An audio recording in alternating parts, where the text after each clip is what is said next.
कालच्या मतमोजणी निकालामध्ये आपण सर्वांनी पाहिलं असेल की आमच्या महाविकास आघाडीच्या अनेक उमेदवारांना झालेलं मतदान, नगराध्यक्षपदाच्या उमेदवार रजनीकांता बानखेले यांना झालेलं मतदान, या सगळ्या मतदानाची आकडेवारी जर आपण पाहिली तर गेली अनेक वर्ष, म्हणजे मला तर आठवतं मी 40-42 वर्ष मंचर शहरामध्ये प्रामाणिकपणानं समाजामध्ये काम करतो आहे. आमचे बाळासाहेब बानखेले आहेत, राष्ट्रवादी काँग्रेस शरदचंद्र पवार गटाचे, ते मंचरचे सरपंच राहिलेले आहेत. ते सुद्धा अनेक वर्ष समाजामध्ये रात्रंदिवस काम करतात, समाजाला मदत करण्याची भूमिका घेतात.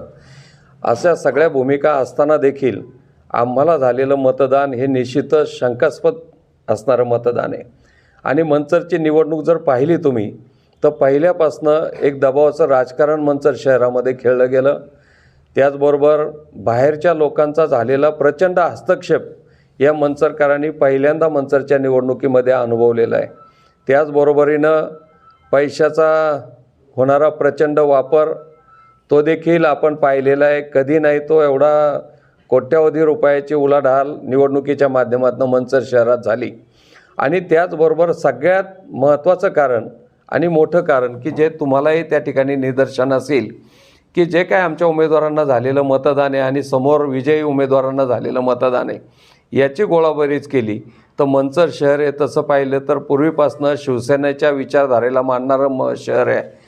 परंतु आमची जी शंका आहे, व्यक्तिशः माझ्या दृष्टीनं मी जो केलेला अभ्यास आहे त्याच्यातनं एक निष्कर्ष निश्चित निघतो की एवढ्या कमी प्रमाणामध्ये झालेलं मतदान हे जनतेने आम्हाला नाकारलं आहे असं म्हणून चालणार नाही.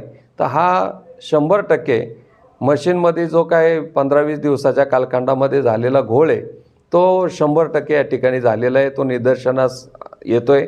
कारण या पद्धतीचंच मतदान बाजूची खेड नगर परिषदेची निवडणूक झाली, त्याही ठिकाणी आमचे जे मशालीचे उमेदवार होते त्यांनाही 900 मतदान झालेलं आहे. जुन्नरला नगराध्यक्षपदाच्या उमेदवार ज्या होत्या आमच्या मशालीवरच्या त्यांनाही 751 मतं झालेली आहेत. आणि महाराष्ट्रातल्या अनेक अशा नगरपंचायती नगरपरिषदा आहेत. मी सकाळी सचिन भाऊ आहेर यांच्याशी बोलताना त्यांनी तीच खंत व्यक्त केली की अनेक उमेदवारांना नगराध्यक्षपदाच्या 700, 800, 900 म्हणजे हजाराच्या आतमध्ये झालेलं मतदान आहे. म्हणजे याचाच अर्थ कुठंतरी हा प्रचंड मोठा स्कॅम त्या मशीनमध्ये झालेला आहे. आणि या दृष्टीनं शिवसेना उद्धव बाळासाहेब ठाकरे पक्षच संपवण्याचं धोरण या ठिकाणी भारतीय जनता पक्ष आणि शिंदे गटानं अवलंबलेलं आहे. नगरसेवकाच्या उमेदवारांना सुद्धा तुम्ही सगळ्या नगरपंचायतचा नगरपरिषदांचा महाराष्ट्रातला अभ्यास करा, 10, 15, 20, 25, 40, 50 अशी मतं पडलेली आहेत. म्हणजे मंचरचंच उदाहरण नाही तर अनेक गावांमध्ये अशा प्रकारचं ज्या ज्या ठिकाणी पराभव झाला तिथे ही भूमिका आलेली आहे. आणि ज्या गावांमध्ये चांगली पहिल्यापासून ताकद आहे त्या ठिकाणी मात्र काही गोष्टी त्यांनी 100% तुम्ही जर अभ्यास केला तर अनेक ठिकाणी जिथं जिथं आमचे निवडून आलेत ती पूर्वीपासून असणारी ताकद आहे किंवा नवीन काही असणारी धोरण चेहरे आहेत त्या ठिकाणी विजय मिळालेला आहे. परंतु अनेक ठिकाणी हा मशीनचा घोटाळा आहे. आणि दुसऱ्या बाजूनी प्रचंड असा पैशाचा वापर आहे. म्हणजे पैसा आणि मशनी या दोन्हीच्या कैचीत आम्ही मंडळी सापडलो. त्यामुळे त्या पराभवाचा स्वीकार करणं आमच्याच्यानं अशक्य आहे. परंतु जनतेने जो काय निर्णय दिलेला आहे, जो काय त्या ठिकाणी कौल दिलेला आहे तो मान्य करून येणाऱ्या पुढील कालखंडामध्ये आम्ही मंडळी सातत्यानं पूर्वी जसं समाजामध्ये काम करत होतो तीच भूमिका ठेवून मंचरकरांच्या हिताच्या दृष्टीनं निर्णय घेऊ.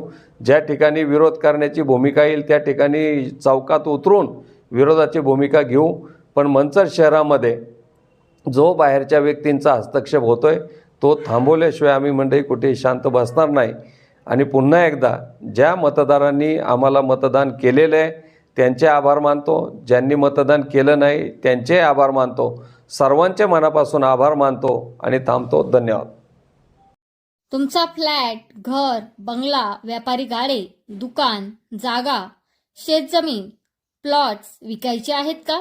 विकायचे असतील तर आजच आमच्याशी संपर्क साधा. स्थावर मालमत्ता खरेदी विक्रीसाठी आंबेगाव तालुक्यातील विश्वसनीय नाव म्हणजे सीता प्रॉपर्टीज. आमची वैशिष्ट्ये: जलद व्यवहार, तुमच्या प्रॉपर्टीजची योग्य किंमत, मालक व ग्राहक यांच्यात समोरासमोर पारदर्शक व्यवहार. आमचा संपर्क 7972 82 24 33 व 80 10 25 09 54.